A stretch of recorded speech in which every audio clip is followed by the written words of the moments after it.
हमारा पहला प्रश्न है, ट्रांसफार्मर में फुल लोड पर कॉपर लॉस कितना है? 6400। तो फुल लोड पर मेरा कॉपर लॉस है 6400 वाट। हाफ लोड पर कॉपर लॉस में कमी कितनी होगी?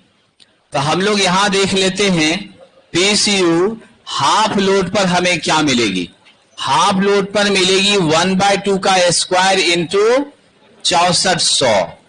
तो आप क्या करेंगे? 1/4 गुना 6400। जब इसको सॉल्व किया तो कितना मिला? 1600 वाट मिला। अब आपसे पूछ रहा है, क्या पूछ रहा है? कॉपर लॉस में कमी। क्या पूछ रहा है? कॉपर लॉस में कमी।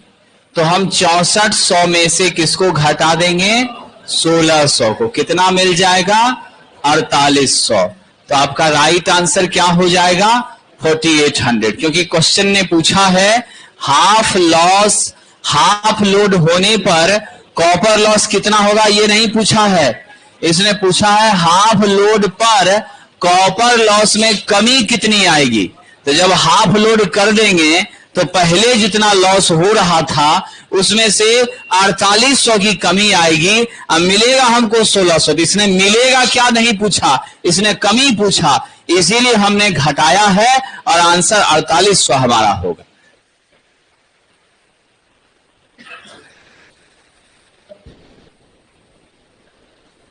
चलिए अगले प्रश्न की ओर बढ़ें।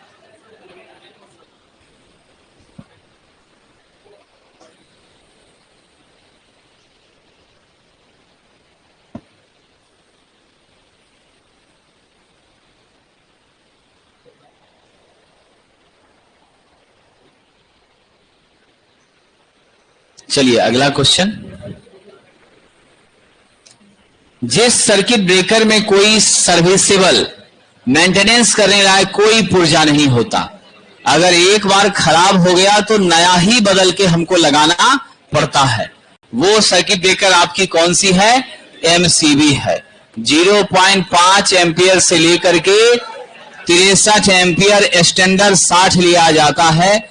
इस रेंज में यह होता है। आपको मालूम है साहब, स्विच एवं रिले दोनों के रूप में यह काम करता है।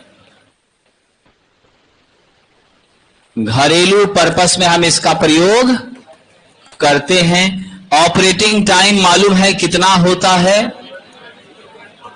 ऑपरेटिंग टाइम है 0.02 सेकेंड। 002 हो जाएगा तब फ्यूज हो जाएगा, यानी इसका ऑपरेटिंग टाइम फ्यूज से क्या होता है? ज्यादा होता है, यानी बहुत क्विक एक्शन नहीं करती है, थोड़ा फ्यूज से स्लो परफॉर्म करती है। बाकी air circuit breaker, air pressure circuit breaker, oil circuit breaker, इन सभी का प्रयोग घरों में नहीं करते हैं। ये हमारे डोमेस्टिक यूज में साहब लिया जाता है। और आप याद रखिएगा, इसने किसको मार्केट से रिप्लेस किया है? इसने साहब रिप्लेस किया है, आपके फ्यूज को रिप्लेस किया है। हम लोग फ्यूज की जगह पर एमसीबी का ही प्रयोग करना शुरू कर दिए हैं। चलिए विद्यार्थी आगे बढ़ें।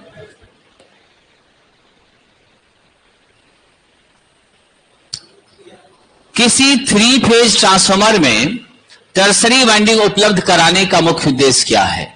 हमेशा के लिए याद रख लीजिएगा, जब हमारे 3 फेज का साथियों स्टार स्टार ट्रांसफार्मर होता है तो उसमें हार्मोनिक्स की समस्या बहुत ज्यादा होती है। क्या होती है? हार्मोनिक्स की समस्या होती है। आपका निश्चित रूप से आप क्या होता है, इंटरफेरेंस का प्रभाव पड़ता है, रेडियो इंटरफेरेंस वगैरह का प्रभाव पड़ता है। इन समस्याओं से बचने के लिए हम इस 2 स्टार के बीच में एक क्या करते हैं? डेल्टा का यूज करते हैं। तो आपका एक प्राइमरी एक सेकेंडरी वाइंडिंग 2 तो होता ही है ट्रांसफार्मर में, लेकिन बीच में जो तीसरी वाइंडिंग आ जाती है, इसीलिए इसका नाम क्या होता है? Tertiary winding.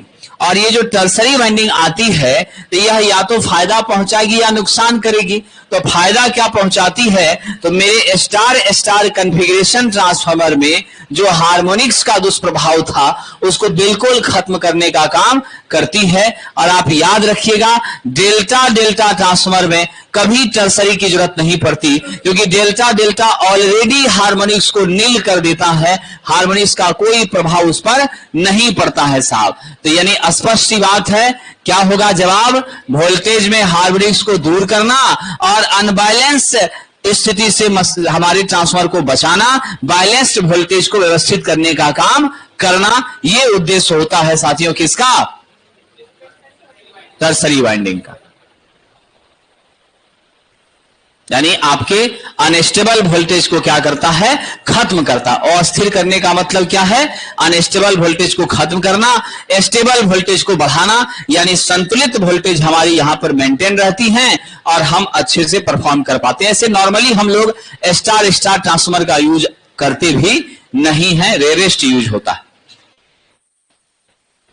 5 kilowatt 50 hertz 6 pole slip ring induction motor 960 RPM पर चलती है। साहब आपसे पूछ रहा है इसका क्या बताना है आपको? सिंक्रोनस स्पीड एनएस बराबर वाट है और क्या है सरकार? स्लिप आपको पूछ रहा है क्या होगा।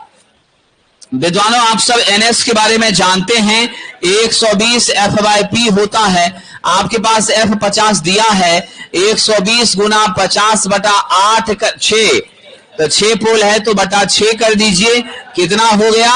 1000 आरपीएम। यानी आपका क्या आ गया? 1000 आरपीएम मिल गया। अब हमारी स्लिप है साथियों, स्लिप के बारे में जानते हैं, NS minus NR by NS होता है, गुना 100 करिएगा तो परसेंटेज स्लिप मिल जाएगा। तो अब आप आइए 1000 माइनस 960 अब बाय 1000 कितना हो जाएगा? 1000। तो आपका क्या आ गया साहब? 40 बाय 1000 इंटू 100। सिंप्लीफाई करिएगा आपका 4% आएगा। तो 1000 आरपीएम और 4% कहां मिल रहा है? ऑप्शन नंबर डी में मिल रहा है। ये मेरा सही उत्तर हो जाएगा। चलिए विद्यार्थी जी अगले प्रश्न की ओर चलते हैं।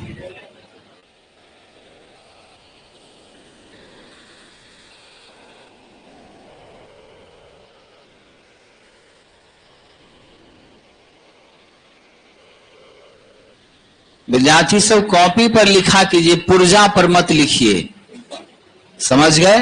कॉपी पर रहेगा तो याद रहेगा, परीक्षा के समय रिवीजन करने में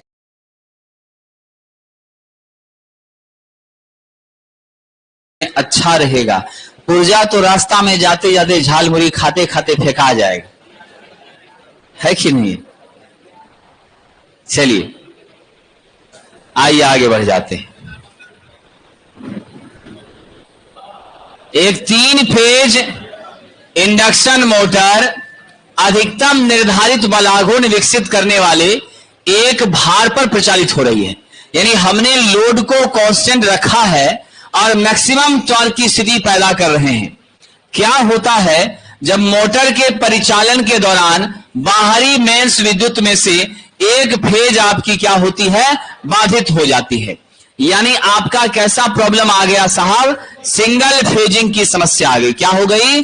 सिंगल फेजिंग की समस्या आ गई। और ये सिंगल फेजिंग की समस्या से हम लोगों को बचना चाहिए। आप ये जानते हैं साथियों, मेरा मैक्सिमम टॉर्क कब होता है? मेरा स्टार्टिंग टॉर्क मैक्सिमम होता है जब R2 X2 के बराबर होता है। मेरा रनिंग टॉर्क मैक्सिमम होता है जब R2 S X2 के बराबर होता है। विद्वानों इस परिस्थिति में मेरी स्लिप का मान R2 बाय X2 हो जाता है। यह भी एक सूत्र होता है स्लिप निकालने का। आपको प्रश्न में जिस हिसाब से डाटा दिया है उस हिसाब से आप यूज कर सकते हैं। आप S बराबर R2 बाय X2 लिख सकते हैं। अब रही बात कि हमारा जो मशीन है वो 3 फेज का इंडक्शन मोटर है। पहले तो आराम से चल रहा था, रोटेटिंग मैग्नेटिक फील्ड इसके स्टेटर में विकसित हो गई थी। अचानक से एक फेज हमारा डिस्कनेक्ट हो गया। जब एक फेज डिस्कनेक्ट हो गया तो उस परिस्थिति में भी आप जानते हैं साथियों, यहां बिल्कुल बंद नहीं होगा, संचालित होता रहेगा। लेकिन साहब समस्या क्या होगी? जो करंट हमको पहले बैलेंस कंडीशन पे मिल रही थी, ऐसे भी हम सब जानते हैं कि 3 फेज इंडक्शन मोटर में starting torque full load torque का 2 से 2.5 गुना ज्यादा होता है और उस टॉर्क को मेंटेन करने के लिए 5 से 7 गुना स्टार्टिंग करंट बढ़ती है और 5 से 7 गुना जब स्टार्टिंग करंट बढ़ती है तो हमारा हीट लॉस भी बहुत ज्यादा बढ़ता है। उस हीट लॉस को मेंटेन करने के लिए, कम करने के लिए, उसके दुष्प्रभाव से मशीन को बचाने के लिए हम लोग स्टार्टर का प्रयोग करते हैं। और आप सबको याद है DOL स्टार्टर होगा तो 5 HP तक करेंगे, स्टार डेल्टा होगा तो 5 से 20 तक करेंगे, अगर हमारा सब ऑटो ट्रांसफॉर्मर होगा तो 20 से ज्यादा के लिए करेंगे। ये सारी बातें आप जानते हैं। तो नेचुरल सी बात है, जब सिंगल फेजिंग होगा तो 2 के माध्यम से जो आपका करंट होगा वह भी एक्सेस होगा। लंबे समय तक अगर हम इसको चला लिए उसी अवस्था में तो मेरी मशीन डैमेज हो सकती है, लेकिन तत्काल डैमेज नहीं होगी। इसलिए राइट आंसर क्या होगा, मोटर परिचालित होगी लेकिन विद्युत धारा क्या होगा, ज्यादा खींचेगी साहब, जिसके कारण हीट लॉस की संभावना बढ़ जाएगी और हमें परेशानी हो सकती है। इसीलिए इससे बचने का प्रयास करते रहना चाहिए।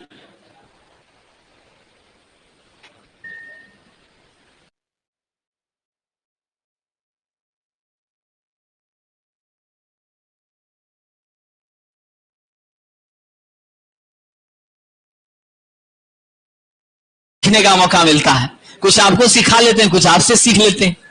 आइए विद्यार्थी, यदि एक परिचालक जो है 3 फेज इंडक्शन मोटर के प्रारंभक का प्रारंभ बटन दबाता है, स्टार्टिंग बटन दबाता है, तो मोटर गुंजन की आवाज जो है प्रारंभ तो होती है लेकिन मोटर चल नहीं पाती। यानी स्टार्टर का स्विच हम दबा रहे हैं तो हमारा आवाज करता है लेकिन मोटर चालू नहीं होता है। क्या प्रॉब्लम हुआ होगा विद्यार्थी जी, क्या हो गया, दिमाग लगाएं। सिचुएशन है उसके हिसाब से आप महसूस कर रहे हैं कि प्रारंभिक बटन आपका क्या हो रहा है, दबा रहे हैं और दबाने के बावजूद भी मोटर मेरा चल नहीं रहा लेकिन आवाज हो रही है। आवाज हो रही, इसका मतलब क्या है, आपकी सप्लाई की कंटिन्यूटी मेंटेन नहीं हो पा रही है। कहीं ना कहीं क्या हो रहा है, आपका संपर्क ब्रेक हो रहा है। यानी स्पष्ट सी बात है, मेरा फ्यूज उड़ गया है। आप मोटर सिंगल फेजिंग की समस्या से गुजर रही है और एक फेज आपका उड़े चाहे 2 फेज उड़े, आप उस घटना को किस रूप में जानते हैं साहब, सिंगल फेजिंग के रूप में। तो नॉर्मली एक ही फेज होता है, एक साथ तीनों कभी भी खराब नहीं होता है। तो ये हमारी समस्या कौन सी है, फ्यूज का उड़ जाना और मोटर के सिंगल फेजिंग की स्थिति में पहुंच जाना। सिंगल फेजिंग में पहुंचने से क्या होता है एक्टर साहब, सुटेबल वोल्टेज हमारे मोटर को नहीं मिल पाता है, अंडर वोल्टेज की स्थिति पहुंच जाती है और अंडर वोल्टेज पर मेरा मशीन क्या होता है, रिफ्यूज टू स्टार्ट करता है, घिघियाने लगता है लेकिन चलता नहीं है साहब। ये प्रॉब्लम आती है और इस प्रॉब्लम से भी बचाने का काम कौन करता है, स्टार्टर करता है। आप याद रखिएगा 3 फेज इंडक्शन मोटर में स्टार्टर का काम मशीन को स्टार्ट करना नहीं है, उसका काम मशीन को सुरक्षा देना है और 2 चीजों से सुरक्षा देना, एक ओवर करंट से, एक अंडर वोल्टेज से। ये दोनों सुरक्षा के लिए हम किसका यूज कर रहे हैं, स्टार्टर का यूज कर रहे हैं। अब नाम क्यों स्टार्टर रख दिए हैं, ये भी सवाल हो सकता है। तो भाई इसकी जरूरत स्टार्टिंग में पड़ती है क्योंकि उसी समय मेरा करंट 7 गुना होता है, इसीलिए इसको हम लोग स्टार्टर नाम दे दिया करते हैं। चलिए साहब, ओवरलोड से बचने के लिए विद्यार्थी फ्यूज है, आपका रिले है, ओवरलोड रिले है, उससे बचने के लिए थोड़े हमारा स्टार्टर है, उससे बचने के लिए OLR है, ओवरलोड रिलीज कॉइल है। ओवरलोड पे क्यों नहीं आवाज करेगा, ओवरलोड होता है तो उसकी स्पीड घटती है। समझ गए क्या होती है, स्पीड घटती है, टॉर्क बढ़ता है, इसीलिए वह घुम आवाज करता है विद्यार्थी। ओवरलोड देकर चालू थोड़ी करना चाहिए। High pressure mercury vapour lamp में आयनीकरण प्रक्रिया किसके द्वारा आरंभ होती है, आप सब जानते हैं हमारा HPMV लैंप। यह जो है कैसा लैंप है विक्रम बाबू, गैस डिस्चार्ज लैंप है। क्या है साहब, गैस डिस्चार्ज लैंप है। हमेशा इसका प्रयोग कैसे करेंगे, वर्टिकल करेंगे साहब, हॉरिजॉन्टली इसको प्लेस नहीं करते हैं। साहब इसमें दो इलेक्ट्रोड होता है, एक मेन इलेक्ट्रोड और एक आपका क्या होता है साहब ऑक्सिलरी इलेक्ट्रोड। आप याद रखिएगा हमारा ऑक्सिलरी इलेक्ट्रोड जो होता है ना, यही किसके लिए रिस्पॉन्सिबल होता है, आयनीकरण के लिए रिस्पॉन्सिबल होता है। हम इसमें साहब मेरा जो मरकरी का वाष्प भरते हैं, आयनाइजेशन जब उच्च वोल्टेज 2000, 1000, 2500 वोल्ट जब इसको प्राप्त होता है तो वह वोल्टेज आपको चोक के माध्यम से जाता है, ब्लास्ट के माध्यम से जाता है, और उस वोल्टेज पर जब मेरी मरकरी क्या होती है, आयनाइज्ड होती है, तो उसके आयनीकृत हुए कण किससे टकराते हैं, आपका जो आर्गन आपने डाला है उनसे टकराते हैं। परिणाम क्या होता है, नियॉन डाला है उससे टकराते हैं, तो उससे टकरा करके पराबैंगनी प्रकाश मिलती है, और तब जो आपका कोटिंग किया गया है बाहरी कवर के भीतर में, उस कोटिंग से टकराकर दृश्य प्रकाश में परिवर्तित करने का काम करती है। तो मेरा साहब जी यहां पर सही जवाब क्या हो जाएगा, जल्दी बताइए साहब, आपका किसके किसके कारण, मेन इलेक्ट्रोड और सहायक इलेक्ट्रोड दोनों के कारण यह काम करता है, समझ गए। लेकिन इसमें ज्यादा रोल किसका है, सहायक का है। मेन को अवॉइड हम नहीं कर सकते क्योंकि मेन ही सपोर्ट प्रदान करने का काम करता है, और तभी हमारी वोल्टेज क्या होगी, मैक्सिमाइज होने की क्षमता को संभाल पाएगी। इसलिए दोनों की मदद से यह संभव होता है। और ये इलेक्ट्रोड टंगस्टन का होता है विद्यार्थी जी, याद रखिएगा।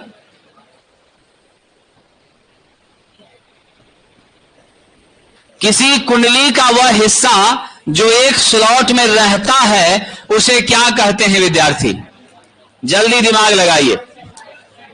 किसी कुंडली का एक हिस्सा, सपोज कर लीजिए आपका क्या है, ये स्लॉट है और हमारा क्या है साहब, ये देख लीजिए कॉइल का एक हिस्सा जो कहां पर है, आपके स्लॉट में है, उसे किस नाम से जानते हैं, कॉइल साइड के नाम से जानते हैं। विद्यार्थी जी आप एक छोटी सी बात को समझ लीजिएगा, हमारा जो कॉइल का साइड है यह आपके स्लॉट के भीतर है। वैज्ञानिक साहब हमारा वोल्टेज क्या होता है, इसी में डेवलप करता है, वोल्टेज यही उत्पन्न होती है। यह जो बाहरी भाग है, इस बाहरी भाग में वोल्टेज उत्पन्न नहीं होती है। तो जो भीतरी भाग हमारे कॉइल का अगर हम तस्वीरों में देखना चाहें तो इस तरह से अगर हम देखें साहब, तो ये वाला हिस्सा और ये वाला हिस्सा आपका कौन सा भाग है जी, बिल्कुल सही कहा विद्यार्थी, ये एक्टिव साइड है।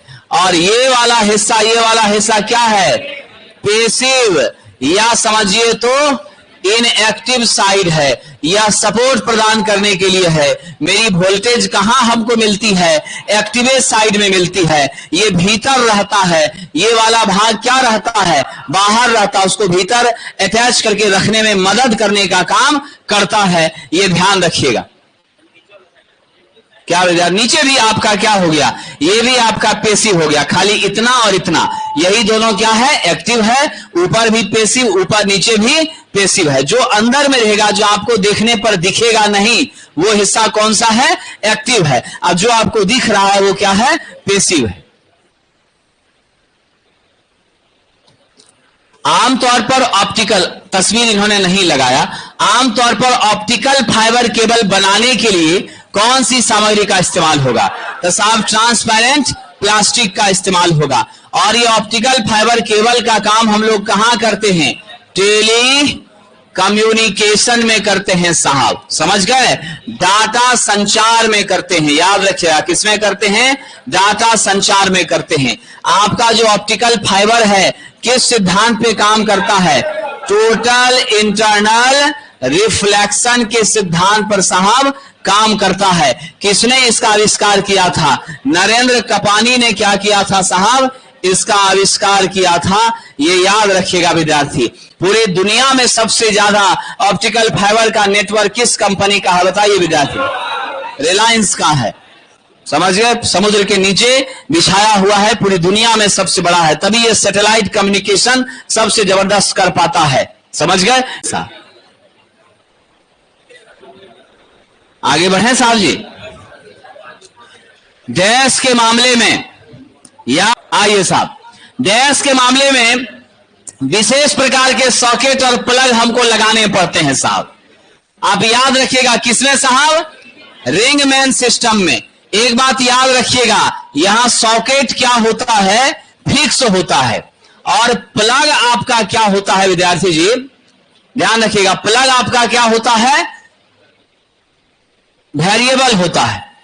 आप अपनी जरूरत के हिसाब से जहां जैसी जरूरत होगी वहां पर प्लग लगा करके आप सप्लाई रिसीव कर सकते हैं। रिंगमैन इसीलिए साहब क्योंकि यह भरोसेमंद है। भरोसेमंद कहने का मतलब है अगर मेरी आपूर्ति बाधित होती है, क्या होती है, आपूर्ति अगर एक तरफ से साहब एक साइड से बाधित होती है तो दूसरे हिस्से पर, ध्यान रखिएगा, क्या होती है, बाधित होती है तो दूसरे हिस्से पर कोई असर नहीं पड़ता है।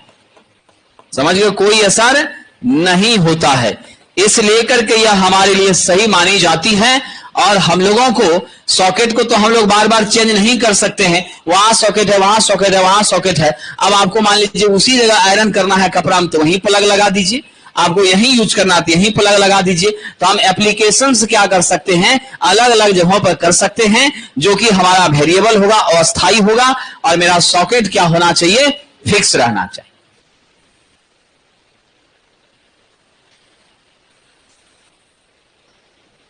इलेक्ट्रिक मशीनों में फ्लक्स लिंकेज,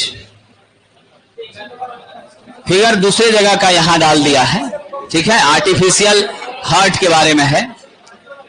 चलिए साहब, हमारा जो प्रश्न है जरा गौर करिएगा। सबसे पहले एक छोटी सी बात को आप लोग समझ लीजिए साहब जी, फ्लक्स लिंकेज को हम लैम्डा से सूचित करते हैं।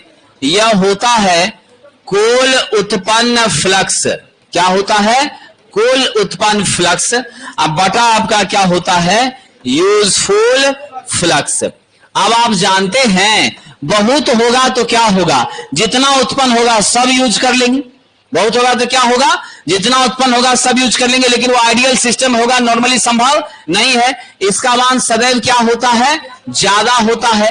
तो नॉर्मली आप याद रखिएगा लैम्डा हमेशा क्या होती है साहब, ग्रेटर देन 1 होती है। अब आपसे पूछ रहा है इलेक्ट्रिकल मशीनों के लिए, तो हम लोग इलेक्ट्रिकल मशीन में 1.1 से 1.25 के बीच का वैल्यू का क्या करते हैं, इस्तेमाल करने का काम साथियों करते हैं।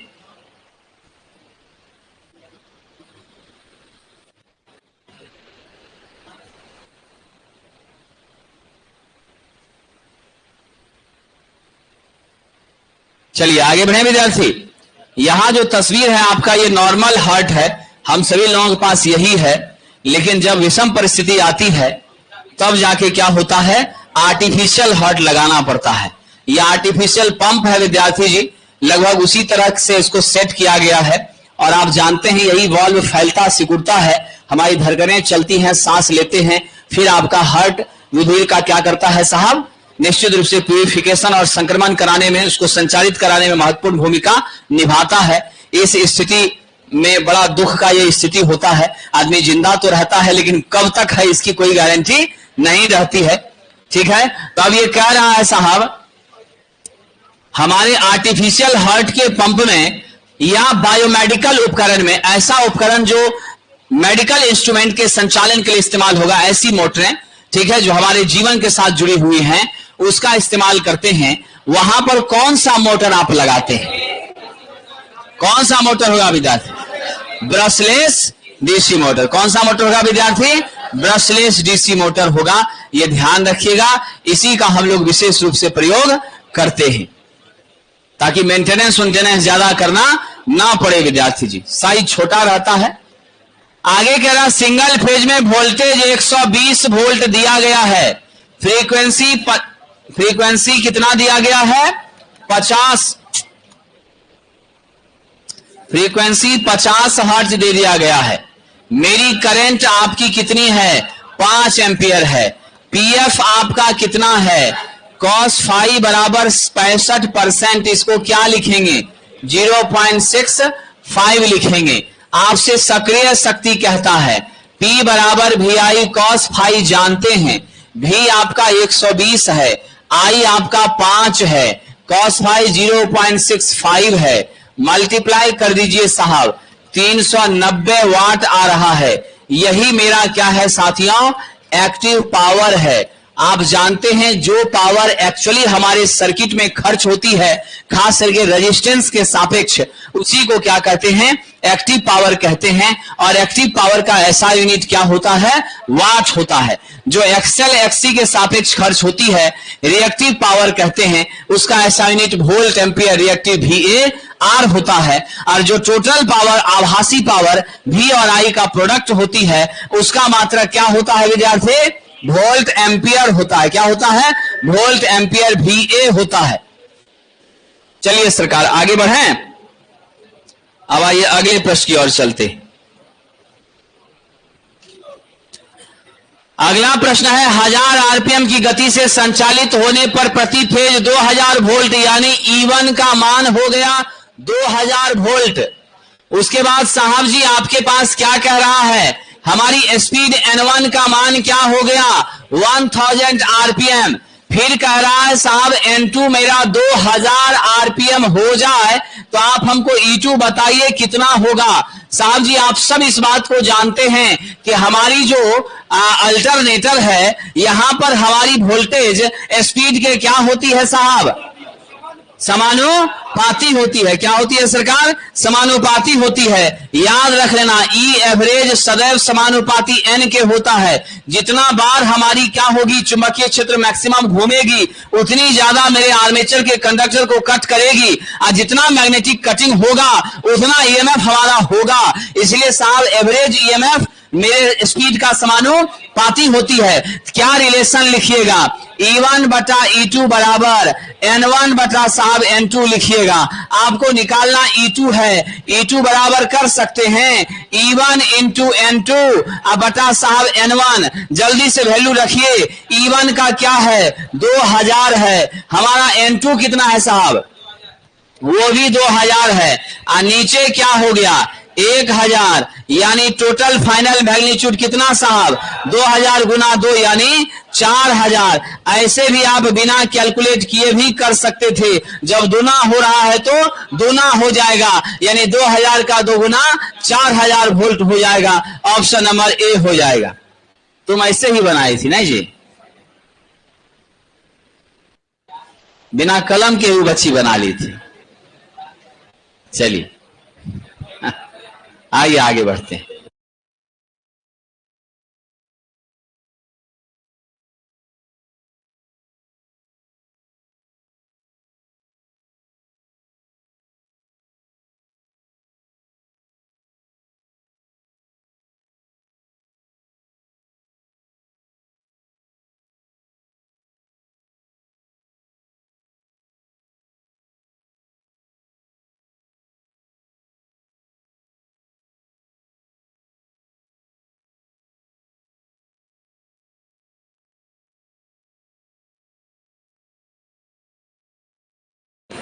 चलिए आगे बढ़ते हैं।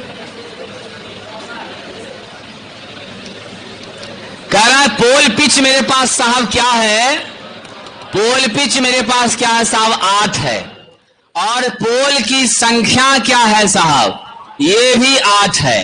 अब आपका क्या होगा, आर्मेचर स्लॉट की संख्या क्या जानते हैं साहब, आप लोग जानते हैं पोल पिच बराबर क्या होता था, पोल पिच बराबर होता था साहब जी स्लॉट बटा पोल होता था ना।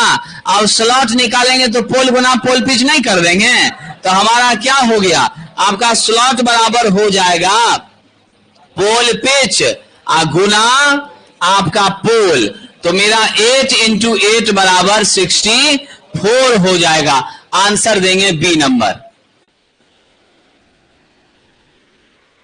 चलिए साहब जी आगे बढ़ते हैं। अगला प्रश्न,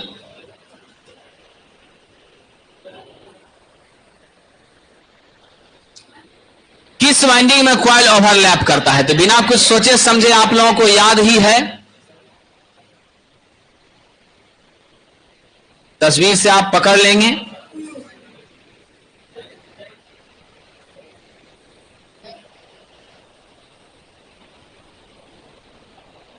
ये आपकी कौन सी वाइंडिंग है, लैप वाइंडिंग है। पैरेलल पाथ यहां क्या है साहब, ए बराबर पी है। नेचुरली वोल्टेज यहां क्या मिलता है? कम। करंट यहां क्या मिलती है? ज्यादा। तो इसमें ओवरलैपिंग किसमें ज्यादा होता है? आपके लैप वाइंडिंग में। सब मल्टीपल बोला है, लेकिन मल्टीपल में कौन सा ये थोड़ी बोला है।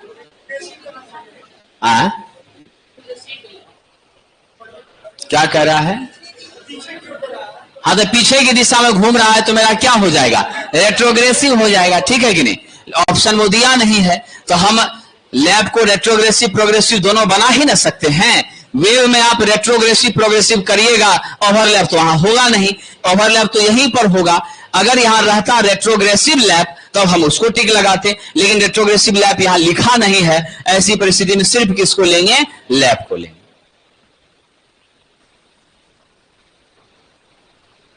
चलिए साहब आगे बढ़ें। 8 पोल लैप वाउंड डीसी मशीन में 720 आर्मेचर कंडक्टर हैं। चलिए देखते हैं इस प्रश्न को, और कितने पे समाविष्ट कर रहा है? 75% पे कर रहा है। तो साहब जी यहां 70% पे कर रहा है, तो समाविष्ट 70% पे कर रहा है। दैट मीन्स आपका कंपनसेटिंग वाइंडिंग के मामले में हमको चर्चा करनी है, तो पोल को कवर कर रहा है 70%। तो ये जो आपका दिया गया डाटा है विद्यार्थी, इसमें आपको बात समझनी है, हमको जेडसी प्रति पोल निकालना है। क्या करना है हमें?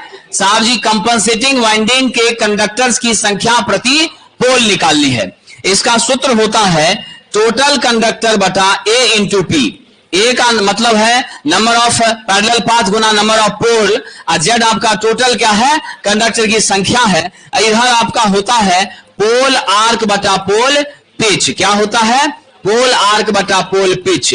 तो ये जो यहां पर भाषा लिखी गई है कि पोल पिच का 70% को कवर कर रहा है, तो मेरे पोल पिच का 70% कौन कवर करेगा? पोल आर्क। तो मेरे पास जो मैग्नीट्यूड दिया है आपका पोल आर्क बटा पोल पिच, ध्यान रखिएगा, पोल आर्क बटा पोल पिच हमको कितना दे दिया है? यहां पर साहब 70% दे दिया है। 70% को सिंप्लीफाई करेंगे, 70 बटा 100 करिए, कितना हो गया? 0.7 हो गया साथियों। अब सीधे सीधे डाटा पुट करिए। जेड कितना है मेरे पास? 720 आर्मेचर कंडक्टर है, तो हम 720 लिख दें। और क्या कहा? लैप वाउंड है, तो लैप में नंबर ऑफ पैरेलल पाथ भी पोले के बराबर, यानी 8 ही होगा। अब पोल भी मेरा 8 ही होगा, और यहां पोल आर्क बटा पोल पे 0.7 हमको दिया है। सॉल्व करिएगा, कितना आ रहा है? 7.875 आ रहा है। लगभग क्या कहिएगा? 8 कंडक्टर प्रति पोल।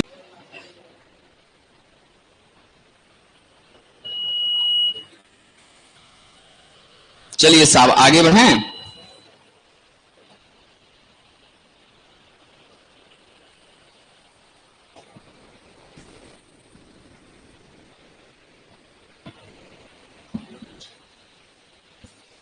आइए विद्यार्थी जी आगे बढ़ते हैं।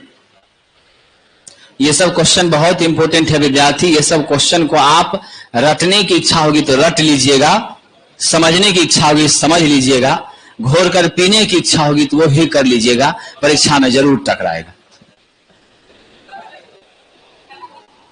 डाटा भी यही रहेगा, हेरा फेरी नहीं होगा, ठीक है। थोड़ा सा हेरा फेरी होगा तब फिर लटक जाइएगा, ठीक है ना। तो इसीलिए समझने का भी प्रयास करिए और याद भी करिए, दोनों चीज बैलेंस लेके चलिए, तब फिर आपको चकमा नहीं दे पाएगा। करा चालक में असमान धारा वितरण अगर कर दें साहब, तो हमारी एसी अगर है और हमने यहां एसी एसआर कंडक्टर लिया है साहब, चारों ओर आपकी क्या है? एल्यूमिनियम है, आप बीच में मेरा क्या है साहब? स्टील है। आप जानते हैं यहां मेरी एल्यूमिनियम है। इस तरह के कंडक्टर का प्रयोग हम लोग कहां करते हैं? ओवरहेड ट्रांसमिशन लाइन में करते हैं। कहां करते हैं? ओवरहेड ट्रांसमिशन लाइन में हम इसका प्रयोग साथियों करते हैं। और अगर धारा का वितरण सभी जगह असमान होता है तो आप सब जानते हैं एसी सप्लाई जब होती है सेंट्रल हिस्से से कोर्स नहीं जाती है, बाहरी भाग से जाती है, जिसके कारण आपका करंट नॉन यूनिफॉर्म डिस्ट्रीब्यूट होता है। इसके वजह से जो समस्या आती है उसको क्या कहते हैं? स्केल इफेक्ट कहते हैं। आप सब याद रखिएगा, फ्रीक्वेंसी बढ़ने से भी बढ़ेगी, ठीक है, और साहब आपके कंडक्टर का व्यास बढ़ने से भी क्या होगी, बढ़ेगी। आपके कंडक्टर के व्यास बढ़ने से भी क्या होगी, बढ़ जाती है। क्या साहब, एस्कीन इफेक्ट। इससे बचने के लिए हम किसका प्रयोग करते हैं, बंडल्ड कंडक्टर का हम लोग प्रयोग करते हैं, ये ध्यान रखिएगा विद्यार्थी जी। और इन्हीं सारी समस्याओं को दूर करने के लिए हम लोगों ने क्या किया, HVDC ट्रांसमिशन का अब उपयोग करना चालू कर दिया है, जिसमें ये सब समस्या ही हमको नहीं होती है। मेरा फ्रीक्वेंसी ही 0 होता है, तो काहे ये दिक्कत आएगी।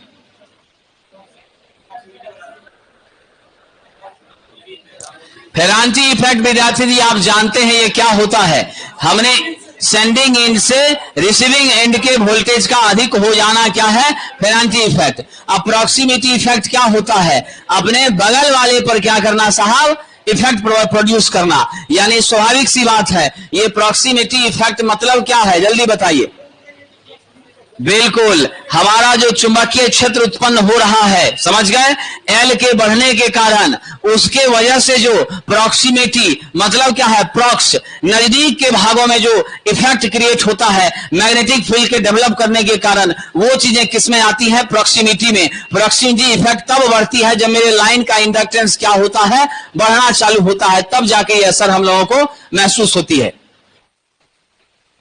इनपुट प्रतिबाधा को साथियों Z0 से सूचित करते हैं, √L/C होता है। ट्रांसमिशन लाइन में 400 ओम से 600 ओम के बीच होता है। कहां साहब, ट्रांसमिशन लाइन में। अब जरा ध्यान रखिए विद्यार्थी, यहां पर गंभीरता पूर्वक, हमारा साहब इसमें कितना होगा, जल्दी बताओ जी, आपका केबल में कितना होगा, हमारे केबल में साथियों 40 से 60 ओम होगा, एवरेज आप करिएगा तो 50। और ट्रांसफार्मर में विद्यार्थी जी 1000 ओम होता है। ये डाटा को याद रख लीजिएगा विद्यार्थी, राइट आंसर सी देंगे, Z0 से सूचित करते हैं। ट्रांसमिशन लाइन के लिए 400 से 600, साहब केबल के लिए 40 से 60, और ट्रांसफार्मर में 1000। ना 40 है ऑप्शन में, ना 60 है ऑप्शन में, तो 50 है। किस पे टिक लगाइएगा, 50 पे। ना 400 है, ना 600 है, 500 है। किस पे टिप लगाइएगा, 500 पे। एवरेज कर दीजिए, उसी को आप एक्सेप्ट करके आगे बढ़ जाइए। अगला प्रश्न विद्यार्थी जी बड़ा कष्टदायक प्रश्न है।